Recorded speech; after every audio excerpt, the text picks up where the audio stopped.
14 నెలల పాటు ప్రకాశం జిల్లాలో విధులు నిర్వహించటం ఆనందంగా ఉందని విజయనగరం జిల్లాకు బదిలీపై వెళుతున్న ఎస్పీ ఏఆర్ దామోదర్ అన్నారు.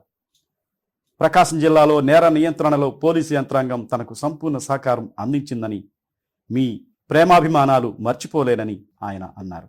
14 నెలల పాటు ప్రకాశం జిల్లాలో ఎస్పీగా పనిచేయటం ఆనందంగా ఉందని ఎస్పీ ఏఆర్ దామోదర్ అన్నారు. మహిళల రక్షణతో పాటు చిన్నారులపై లైంగిక వేధింపులు, గంజాయి గుట్కాలపై ఉక్కుపాదం మోపటం, సైబర్ నేరాల పట్ల అప్రమత్తంగా ఉండడం లాంటి వాటిల్లో పోలీసు యంత్రాంగం ఎంతో నిబద్ధతతో తనకు సహకరించిందని పేర్కొన్నారు.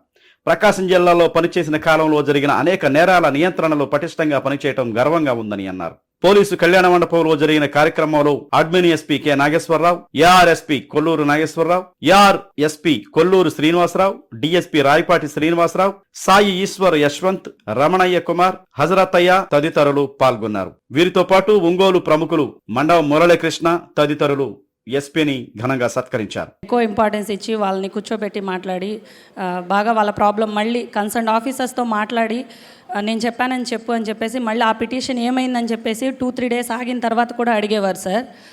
సో ఆ పిటిషన్స్ విషయంలో సార్ చాలా కేరింగ్గా ఉండేవాళ్ళు సార్. తర్వాత సార్ మేమైతే మీ దగ్గర నుంచి బేసిక్ పోలీసింగ్ అనేది బాగా నేర్చుకున్నాం సార్.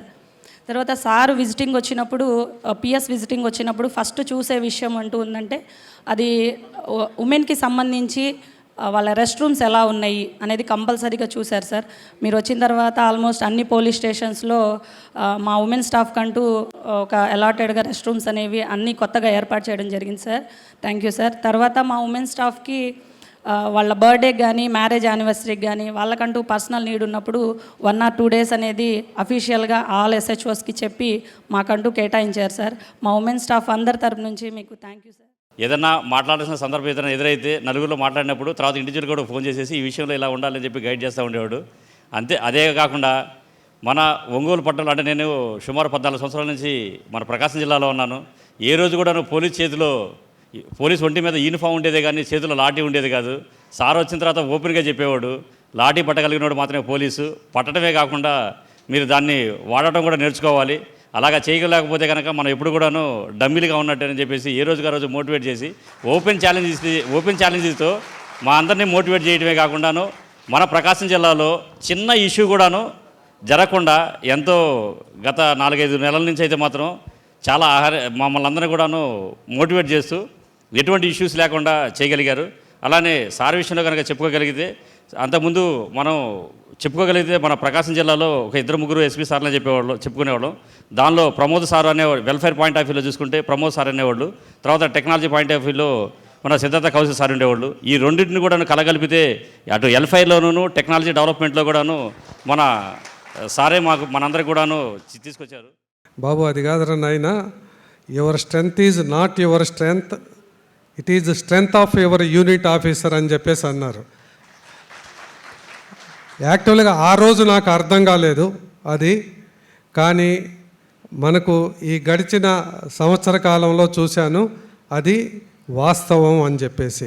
కనుక ఈ సందర్భంగా మీ అందరూ ఏదైనా ఒక విషయంలో ప్రోగ్రెస్ సాధించి ఉండొచ్చు, మీరు ఒకసారి గమనించండి. దాని వెనక తప్పనిసరిగా మన ఎస్పీ గారి హస్తం మాత్రం తప్పనిసరిగా ఉంటుంది. అందుకు అందరం కూడాను గర్వపడాలి. సరే, ఈ సందర్భంగా మనస్ఫూర్తిగా ఒక మంచి టీంకి నేను లీడర్గా పనిచేశాను. చాలా గర్వంగా చెప్పుకుంటాను. నేను ఎక్కడ కూడా ఇష్యూస్ లేకుండా జిల్లాని లా అండ్ ఆర్డర్ మనకి ఇచ్చినటువంటి ఒక ఎస్పీగా నాకు ఇచ్చినటువంటి టాస్క్ని నాకు నమ్మి ఇక్కడ పంపించినటువంటి అధికారులకు కానివ్వండి, గవర్నమెంట్ కానివ్వండి, వాళ్ళ యొక్క ఆలోచనలకి ఇలాగ లా అండ్ ఆర్డరు, అలాగే డెవలప్మెంటు, వెల్ఫేర్ అన్నీ కూడా సమపాళ్ళల్లో డెవలప్ చేసే ఉద్దేశంలో లా అండ్ ఆర్డర్ గట్టిగా ఉండాలని చెప్పి నేను concentration law and order, crime అన్నీ కూడా ఉమెన్ ఇష్యూస్, గాంజా, అలాగే సైబర్ క్రైము అన్నీ ప్రతి యాంగిల్లో మీకు ఇచ్చిన టాస్క్ని good touch, bad touch, women welfare అన్నిట్లో కూడా మీరు ఈ జిల్లా మొదటి స్థానంలో చాలా యాంగిల్లో మీకు రోజు నేను చెప్తున్నాను. మన స్టేట్లో ఒక 10 యాంగిల్ ఉంటే 10లో 6-7 మనం ఫస్ట్ ఉన్నాం. ప్రతి దాంట్లో ఎక్కడ కూడా మనం తగ్గలేదు. నేను ఈరోజు గర్వంగా చెప్పేది ఏంటంటే ఒక టీము మీరు అందరూ కూడా నా యొక్క ఇన్స్ట్రక్షన్స్ కానివ్వండి, గైడెన్స్ కానివ్వండి చక్కగా మీరందరూ ఫాలో అయ్యారు. కొంత ఇబ్బంది ఉన్నా కూడా మీరు అవన్నీ కూడా ఓర్పుతో సహనంతో ముందుకెళ్ళాలా. ఎస్పీ గారు చెప్పారు, లీడర్ చెప్పారనే ఉద్దేశంతో మీరందరూ కూడా కొంత ఇబ్బంది పడ్డా కూడా మనం ఒక అనుకున్నటువంటి గోల్ని సాధించాం. దాంట్లో అందరూ కూడా మీరు ఇక్కడ ఉన్నటువంటి అడిషనల్ ఎస్పీల దగ్గర నుంచి అలాగే డిఎస్పీలు, సబ్ డివిజన్ ఆఫీసర్స్ ఉన్నారు, అలాగే సర్కిల్ ఇన్స్పెక్టర్స్, ఆర్ఐలు, ఆర్ఎస్ఐలు, ఎస్ఐలు, కానిస్టేబుల్స్, హెడ్ కానిస్టేబుల్స్, ఏఎస్ఐస్, హోంగార్డ్స్, ప్రతి ఒక్కరు కూడా పేరు పేరున నా తరఫున, నా కుటుంబ సభ్యుల తరఫున మీకు అందరికీ, మీరు మంచి రాబోయే రోజుల్లో కూడా మనకు ఎలక్షన్స్ ఉన్నాయి ముందు, అందరూ కూడా ఒక ప్లాన్ ప్రకారంగా జాగ్రత్తగా మంచిగా ఎక్కడ లా అండ్ ఆర్డర్ ఇష్యూస్ లేకుండా మనం ఎన్నో ఇష్యూస్ చేసాం, ఎన్నో మీటింగులు చేసాం, ఎన్నో కార్యక్రమాలు చేసాం. సీఎం గారు 4 సార్లు వచ్చారు, అలాగే విఐపీలు ఇక్కడ 4-5 మంది రావడం జరిగింది. ఎక్కడ కూడా ఒక ఇష్యూ లేకుండా మన జిల్లాలో ఎక్కడ ఒక చిన్న ఒక మరక అనేది కూడా లేకుండా కూడా మనం సీఎం గారు వచ్చినప్పుడు వెళ్ళినప్పుడు కానివ్వండి మనం ఎన్నో కార్యక్రమాలు చేస్తున్నాం. ఇవన్నిటి కూడా మీ అందరి సహకారం, మీ అందరి డెడికేషన్, ముందుగా ఒక కమిట్మెంటు, ఒక డెడికేషన్, ఒక ఎగ్జిక్యూషన్ అందరూ కూడా కానిస్టేబుల్ లెవెల్లో కూడా ఫీల్ అయ్యి చెయ్యాలా సార్ చెప్తున్నారని మోటివేట్ చేశారు. మీరు కూడా అందరిని కూడా ఎక్కడ కూడా నా కాన్సెప్ట్ ఒకటి, నేను పనిచేసే దగ్గర నా సబార్డినేట్స్ని నేను సస్పెండ్ చేయకూడదని, నాకు బలమైనటువంటి సస్పెండ్ చేయకూడదు, ఒక ఛార్జ్ మెమో ఇవ్వకూడదు, అది నడిపించాలి. అదే నా కోరిక. ఎప్పుడు కూడా నేను అవి ఇచ్చి సస్పెండ్ చేసి వాళ్ళ ఆ పరిస్థితి తీసుకెళ్ళకూడదు.